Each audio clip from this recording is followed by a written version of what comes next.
शांति बनाए रखें, शांति बनाए रखें, सभी से गुजारिश है शांति बनाए रखें, शांति बनाए रखें।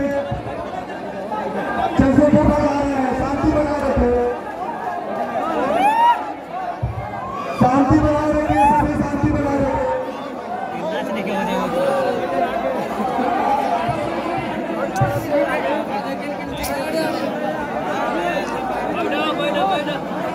मीडिया के साथियों से, मीडिया के जितने भी साथी हैं सभी साइड हो जाए। राकेश पासवान कर रहे हैं,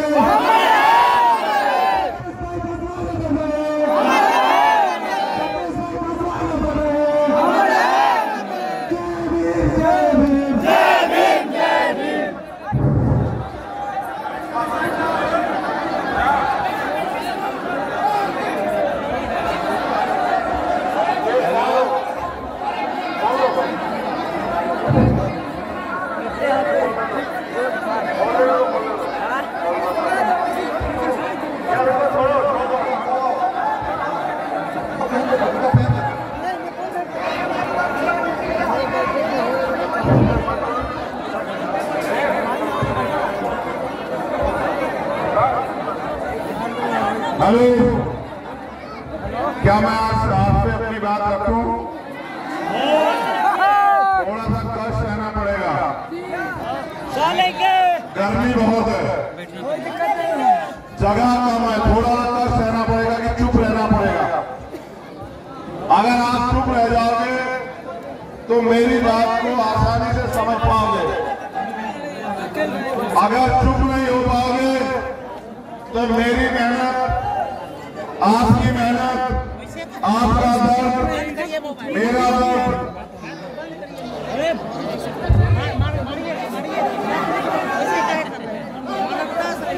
वो सब जीरो हो जाएगा। अगर आप चाहते हैं, कितने लोग चाहते हैं राकेश भाई को न्याय मिले बताओ? जो लोग ये चाहते हैं इसको बिठाओ, इसको बिठाओ, बैठो।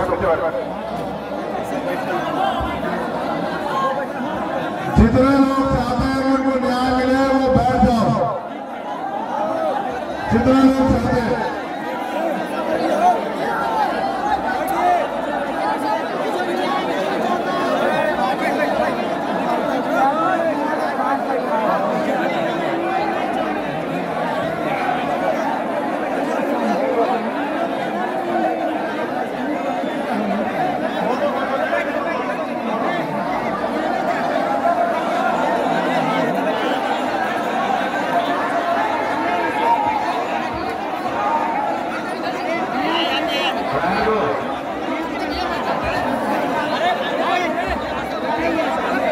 ये लड़के लोग नहीं चाहते हैं न्याय, और ये वाले लोग भी न्याय नहीं चाहते।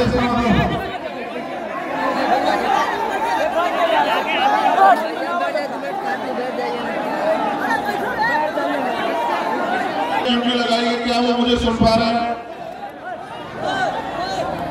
जो पुलिस के वरिष्ठ अधिकारी जिनकी यहाँ ड्यूटी लगा गई है आज के प्रोग्राम के लिए, क्या वो यहाँ है? अगर हैं, धन्यवाद। एक अनुरोध है आपसे, भाई शांत हो जाओ तुम लोग। ये हमारे लोग जो लोग हल्ला मचा रहे हैं, इसका सर पकड़ के बिठाओ। ऐसे ही खोया आपने राकेश को, आप लोग सुनते हुए ना मानते, इसलिए खोया आपने राकेश को। आपसे मेरा ये अनुरोध है, क्योंकि बहुत बहुसंख्यक रूप से लोग यहाँ आए हैं और हम लोग अपनी लड़ाई को संवैधानिक तौर पर लड़ना चाहते हैं। मेरा आपसे आग्रह है कि आप अपने वरिष्ठ अधिकारियों को सूचना दे दें कि हमारे कार्यकर्ता, हमारे परिवार के लोग यहाँ से लौटेंगे, वो सुरक्षा सुनिश्चित करें हमारे कार्यकर्ताओं की। इसलिए क्योंकि कुछ लोग यहाँ पे माहौल खराब करना चाहते हैं। मैं इसलिए आपसे पहले, क्योंकि जब मैं अपनी बात रखूंगा इतने समय में आप सूचना दे देंगे और वो अपने आप लॉ एंड ऑर्डर मेंटेन करेंगे, इसलिए आपको उसे कह रहा हूं। क्योंकि आप पे मैं प्रयास समय दे रहा हूं कि आप बात करके व्यवस्थित करा लें रास्ते को, ठीक है? हम संवैधानिक रूप से अपनी लड़ाई को लड़ना चाहते हैं, इसलिए बात, क्योंकि मेरा एक कार्यकर्ता मेरे लिए बहुत जिम्मेदार है, जरूरी है। मेरा परिवार है, भाई है, जैसे राकेश था। इसलिए आपसे मैंने आग्रह किया, क्योंकि यहाँ शरारती लोग बहुत हैं। उनकी हैसियत नहीं कि वो सामने से लड़े, धोखे से बाहर करने वाले लोग अगर सामने से लड़ते तो उनको उनकी औकात का पता लग जाता। शांत हो जाओ मेरे लोगों, मेरी बात को सुनो बड़े ध्यान से। देखो, मैं राकेश और मैं खूब एक दूसरे से खूब परिचित है, और क्योंकि हमारे साथ राकेश ने काम किया है तो हमने उसके अंदर उस दर्द को देखा जिस दर्द को क्या तो आपने देखा होगा या फिर हमने देखा। मेरे आज भी याद है, मैंने एक दिन उससे पूछा कि तुम ये ब्लैक शर्ट और ब्लैक पैंट क्यों पहनते हो, काली शर्ट और काली पैंट। वो चुप हो गया, मुस्कुराने लगा। फिर मैंने कहा कि तुम ये काली पगड़ी क्यों बांधते हो। मैंने किसी और से भी कहा कि राकेश काली पगड़ी क्यों बांधता है। मेरे आज भी उसकी बात याद है। उसने कहा भाई मैं ये पगड़ी नहीं, मैं कफन बांधता हूं अपने लोगों के लिए, कि चाहे मेरी मौत आ जाए लेकिन मैं अपने लोगों को छुपने नहीं दूंगा किसी भी कीमत पे। और ये उसने करके भी दिखाया। मगर मैं जो आपसे कह रहा हूं, मेरी बात पे गौर करो। राकेश अब राकेश नहीं रहे, वो एक प्रतिकार, एक विरोध का रूप हो गए। अब राकेश को अगर हम राकेश कहेंगे तो उनका अपमान है। अब वो हमारे अमर शहीद है, हमारे योद्धा है, हमारे जो है अग्रणी है। वो उन्होंने अपनी शहादत देके हमारे मुर्दे लोगों में जान डालने का काम किया।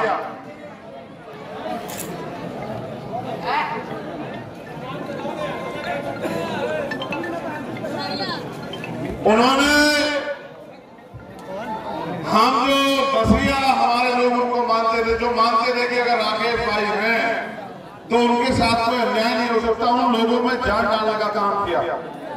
एक राकेश चले गए, लेकिन आज इस धरती पे, लालगंज की धरती पे हजारों राकेश यहाँ जिंदा खड़े हैं। मैं आपसे कहना चाहता हूं, मैं गया था अधिकारियों से मिलने।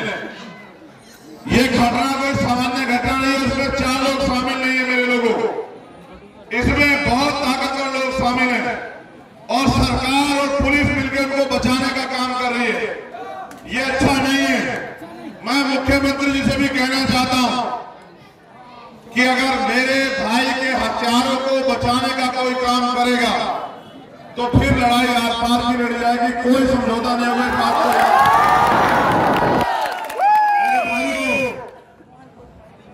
उन 4 लोगों की हिम्मत नहीं थी कि वो राकेश भाई पे आके गोली चला दे।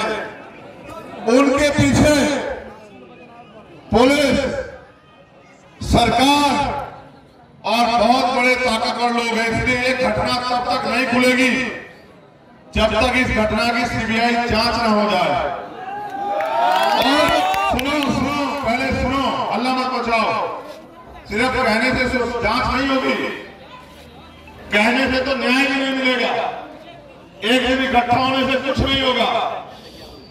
सीबीआई जांच वो भी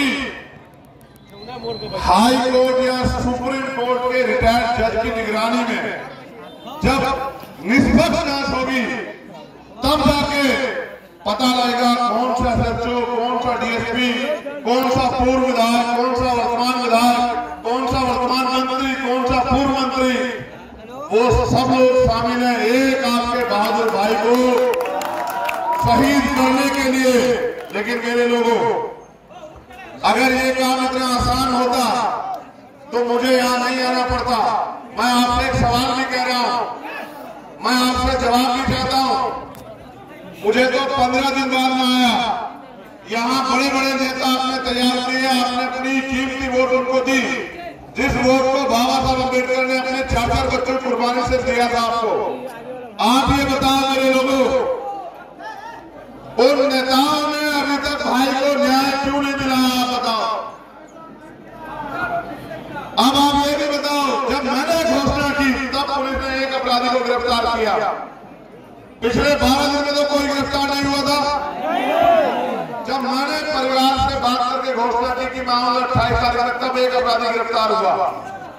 लेकिन मैंने डीएसपी से ये भी पूछा कि भाई अभी तो मुख्य अभियुक्त बाहर है, अभी से आपने सुरक्षा में कमी कर दी।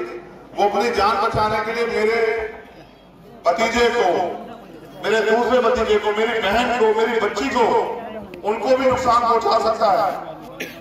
इसकी सुरक्षा की जिम्मेदारी कौन लेगा? कौन पे जवाब नहीं था। देखो मैं दादी से मिला, मेरे साथ हाईकोर्ट के मेरे भाई वकील दो सीनियर साथी आए। मैं ये बात भी स्पष्ट कर दूं, सुन लो आप लोग, जो लोग जेल गए हैं ना, उनकी बेल की जिम्मेदारी भी हमारी, उनकी लड़ाई हम लोग लड़ेंगे, उनको बाहर हम लोग निकाल के लाएंगे, याद रखना। मैंने प्रशासन से यह भी कहा है कि देखो, सत्ता के दबाव में या किसी के भी दबाव में अगर आज के बाद आपने कोई दबिश या गिरफ्तारी की तो ये अच्छा नहीं होगा। मैं आपसे भी कहता हूं, जेल से मत डरो मेरे लोगों।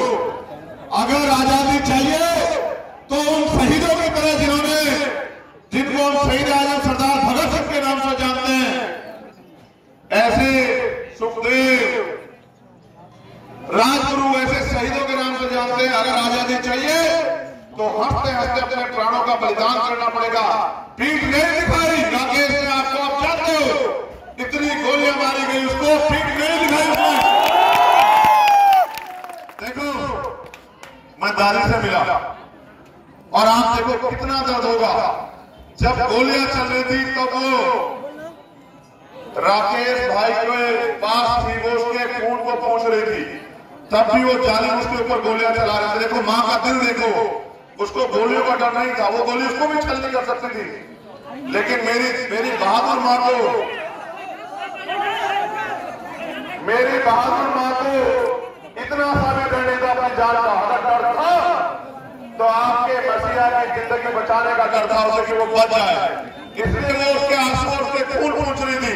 मैं आपसे कहना चाहता हूं मेरे लोगों को, उन्होंने एक हफ्ते का समय मुझसे मांगा कि एक हफ्ते में वो सभी आरोपियों को गिरफ्तार करेंगे, लेकिन मैंने उनको इतने कमजोर मत बनो, तुम कभी इतने ताकतवर थे, तुम्हारी आवाज से दिल्ली गूंजती थी, आज हमारे हालात देखो, तुम्हारे अपने लोगों को घर में घुस के मारा जा रहा है, आपस में मत बोलो, चुप रहो।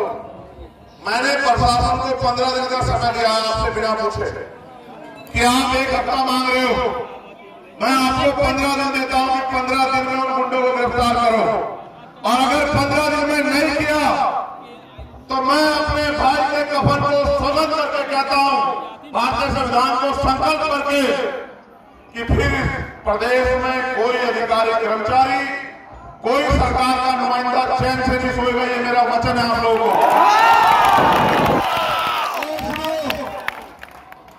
हमारे देखो, आपने एक सुरक्षा कवच तोड़ दिया अपना, ये सुरक्षा कवच इसलिए टूटा, अगर आप उसकी निगरानी करते तो शायद दुश्मन उस तक नहीं पहुंच पाता।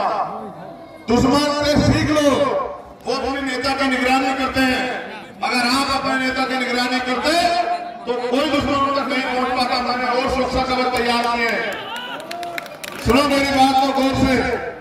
ये अमर ज्योति, ये मैंने इसमें पीआर दाखिल की अभी। आनंद मोहन जो पूर्व एमपी है, एक आईएएस अधिकारी की हत्या में शामिल, उनको छोड़ा गया, कोई हिम्मत नहीं जुटा पा रहा था कि वो उसके खिलाफ कोर्ट जाए। मैंने ये बहादुर भाई तैयार किया आपके लिए, सुरक्षा कवच के लिए, अमर ज्योति।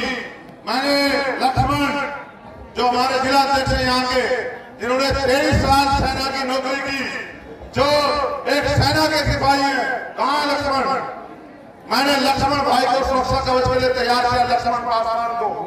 मैंने अनिल प्रधान को तैयार किया।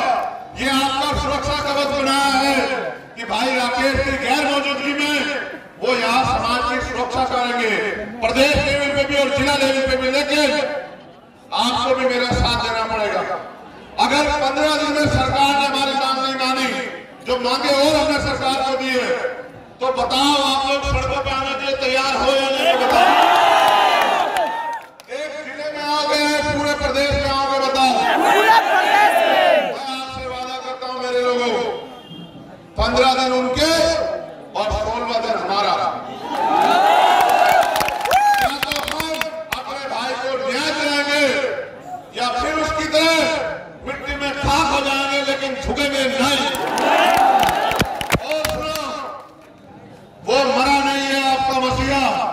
जिंदा है, वो आप सब में जिंदा है, वो इसमें जिंदा है, वो इसमें जिंदा है, वो हम सब में जिंदा है।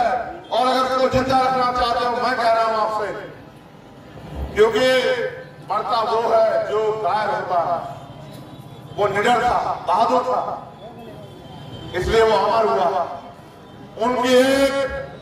उनके आत्मगत मूर्ति लालगंज चौराहे पे हम लोग लगाने का काम करेंगे कि दुश्मन को भी, हमारे लोगों को भी हमारा बहादुर भाई याद रखना चाहिए। हमारे भाई की एक आत्मगत मूर्ति उसी के निवास में, इस लालगंज के चौराहे पे, और हर संघर्ष आंदोलन में हम अपने महापुरुषों के बाद अपने वीर अमर शहीद भाई का नाम भी लेने का काम करेंगे और जगह जगह पे उसके द्वारा किए गए कार्यों को बताने का काम करेंगे। मैं आपसे कहना चाहता हूं, आज आप इतनी बड़ी संख्या में आए हो, पूरे रोड पे आप खड़े हो, एक दिन में न्याय नहीं मिलेगा। अगर सीबीआई जांच सरकार नहीं कराएगी तो हम लोग मुख्यमंत्री का घेराव करेंगे, हम जेल भरो आंदोलन चलाएंगे, हम पूरे प्रदेश में दलितों की पंचायत करेंगे और दलितों से पूछेंगे कि कितने राकेश पासवान को शहीद कराने के बाद आप लोग जानोगे। ये लड़ाई आज की नहीं है मेरे लोगों, इतिहास गवाह है, जिसने भी अपनी कौम के लिए ईमानदारी से लड़ाई लड़ी है उसको अपने खून से कीमत चुकानी पड़ी है। जिन सामंतियों ने ये खून की होली उनसे खेली है, उनको भी मैं कहना चाहता हूं, याद रखना, समय करवट लेता है, समय बड़ा बलवान होता है। आज तुम ताकत में हो, कल मेरे लोग इस प्रदेश में ताकत में होंगे। मैं बदले में भरोसा नहीं रखता, लेकिन याद रखना, ऐसा इलाज किया जाएगा कि भविष्य में कोई सामंती बनने की सोच भी नहीं रख पाएगा। याद रखना, इस परिवार की सुरक्षा की जिम्मेदारी आपकी है। पुलिस के लोगों को भी अपनी सुरक्षा बढ़ानी पड़ेगी। ये मेरा परिवार है, इनकी तरफ उठने वाले हर आंख को चंद्रशेखर की लाश से गुजरना पड़ेगा इसके बाद। याद रखना मेरी बात को। लेकिन मैं इस परिवार को हाथ नहीं फैलाने दूंगा किसी के आगे। मेरे लोगों, यहां से लेके दिल्ली तक और भारत के जिस कोने में आप रहते हो, कल मैं आपकी प्रदेश की टीम से एक अकाउंट नंबर जारी कराऊंगा भाई अमर शहीद राकेश पासवान जी की पत्नी का। मैं चाहूंगा कि आप अपनी ताकत का प्रदर्शन उस अकाउंट में करें और एक एक पैसा जुटा के इस परिवार को आर्थिक रूप से इतना ताकतवर करें कि ये उन गुंडों को फांसी के तख्ते पर चढ़ाने के लिए तन मन धन से तैयार है। क्या आप लोग मदद करोगे? हाथ उठा के बताओ, जरूर मदद करेंगे। कल मैं वो अकाउंट नंबर जारी करूंगा, उस अकाउंट नंबर पे आप ये तय करके मदद करना कि हमें अपने भाई ने जो हमारे लिए लड़ाई लड़ी है उस कर्ज को चुकाना। और सुनो, ये परिवार डरपोक परिवार नहीं, ये समाज भी डरपोक समाज नहीं है, क्योंकि आर्थिक रूप से कमजोर है इसलिए कमजोर पड़ रहा है। हमें एक दूसरे के हाथ पकड़ने पड़ेंगे मेरे लोगों।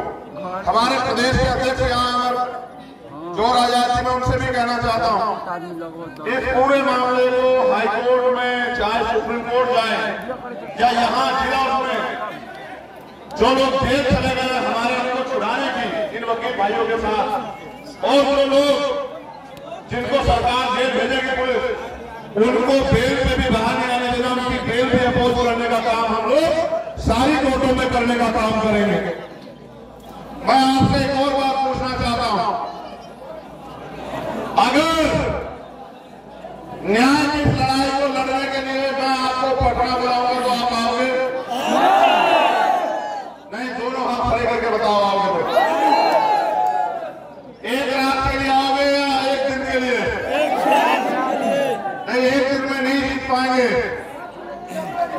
देखो, सीखो, किसानों से सीखो, उन्होंने अपनी मांग पूरी कराने के लिए 1 साल आंदोलन चलाया। मैं आपसे कहता हूं, आप 2 दिन का तय करके आना। मैं सरकार को जानता हूं, एक बहुत बड़ी आबादी है हमारी। जब हमारी दलित पंचायत हर जिले में होंगी और जब हम लोग पटना के लिए कूच करने का ऐलान करेंगे। ये सरकार डर के सीबीआई जांच की जो है वो हमारी मांग को पूरी करेगी, लेकिन सीबीआई जांच पहली मांग है। उसके अलावा परिवार में नहीं, हमने कुछ मांगे रखी हैं, वो मांगे भी मैं आपके सामने दोहरा देता हूं। आप ये बताना वो मांगे पूरी होनी चाहिए, पूरी होनी चाहिए। पहले मांग सुनो मेरे लोगों।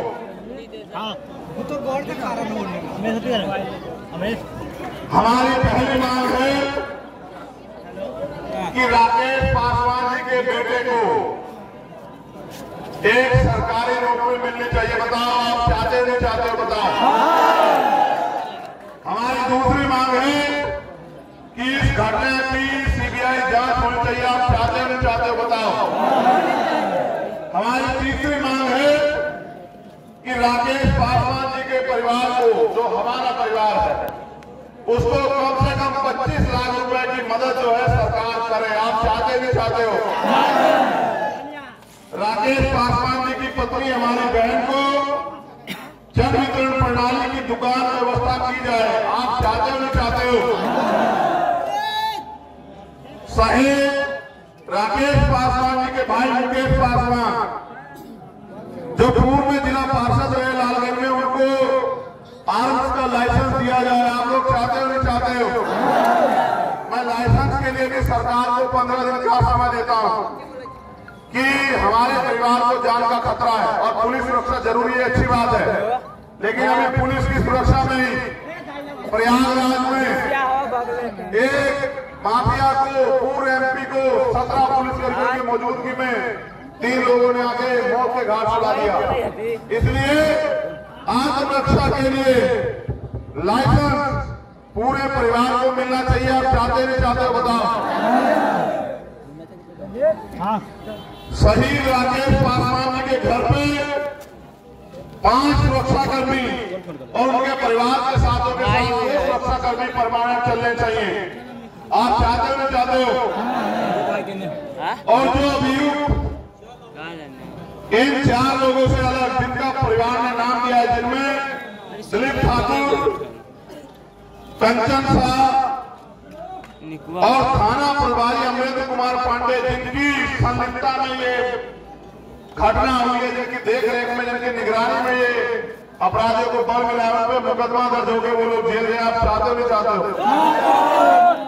इन सब मामलों के लिए हम सरकार को 15 दिन का समय देते हैं। 15 दिन उनके 16वां दिन। ऐसा तो नहीं मैं आपका इंतजार देखूं पंचायत में और आप लोग मेहनत मजदूरी पे जाओगे।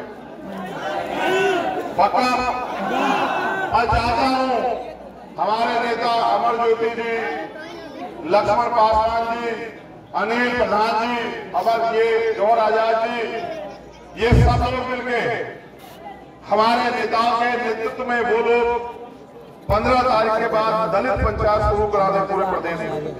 हर जिले में दलित पंचायत हो और पूछा जाए सरकार से कि अगर हमारे नेतृत्वकर्ता सुरक्षित नहीं है तो हमारा आम आदमी सुरक्षित कैसे होगा। हमारे लोगों के साथ यहाँ उस दिन, जिस दिन राकेश पासवान भाई को हत्या की, वही नालंदा में मुन्ना पासवान की हत्या की। हमारे लोगों को जानबूझ के भेड़ बकरियों की तरह मारा जा रहा है। आप चाहते हुए रुके ना रुके? आप चाहते नहीं चाहते? बताओ। तो फिर आपको साथ देना पड़ेगा। उठाओ दोनों हाथ और करो संकल्प मेरे साथ कि जब तक भाई राकेश पासवान के हत्यारों को सजा नहीं मिलेगी, तब तक हम चैन से नहीं सोएंगे। जब तक हमारी मांगे पूरी नहीं होगी, तब तक हम संघर्ष करते रहेंगे। हम किसी और अपने भाई को बलि की भेंट नहीं करने देंगे।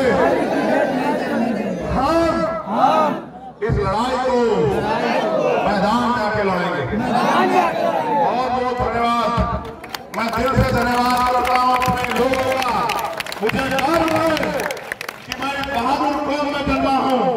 मैं धन्यवाद करता हूँ कि आज आपने लाखों की संख्या में यहाँ आके बता दिया कि सरकार सचेत हो जाए, ये ना समझे किसी गरीब का बेटा गया है। हमने अपना भाई खोया है, हम अपने भाई को न्याय दिलाने की लड़ाई को मजबूती से लड़ेंगे। आप सब लोगों से एक अनुरोध है मेरा, बहुत शालीनता से, बहुत प्यार से, क्योंकि अब अगर हमने एक भी स्टेप लिया तो ये लड़ाई हमारी कमजोर हो जाएगी। आप चाहते हो लड़ाई कमजोर हो जाए? नहीं। बहुत शालीनता से हाथ जोड़ के आपसे अनुरोध कर रहा हूं, बहुत प्यार से वापस लौटना, क्योंकि दुश्मन हमें गलत साबित करना चाहेगा, हमें गलत साबित नहीं होना है मेरे लोगों को। बहुत प्यार से अपने साधनों से वापस लौटना, लेकिन अपने दिल में दर्द लेके जाना। जिस तरह मेरी मां ने अपने पल्लू से मेरे भाई के लहू को सींचा, जिस तरह से मेरे भाई अमर शहीद राकेश पासवान ने अपने खून से हमारे लोगों की सुरक्षा की, उसी तरह से हमें इस परिवार के साथ खड़े रहना। ऐसे हाथ पकड़ो एक दूसरे के, ऐसे पकड़ो, जहां खड़े हो ऐसे हाथ पकड़ो, नहीं मजबूती से पकड़ो। जिस दिन तुम एक दूसरे के हल्ले हाथ पकड़ लोगे, तुम्हारी तरफ हाथ नहीं उठाएगा कोई। हाथ पकड़ो, हाथ एक दूसरे के हाथ, तुम्हारी मुट्ठी अलग नहीं रहनी चाहिए। एक दूसरे के हाथ पकड़ो मेरे लोगों, हाथ पकड़ो एक दूसरे के।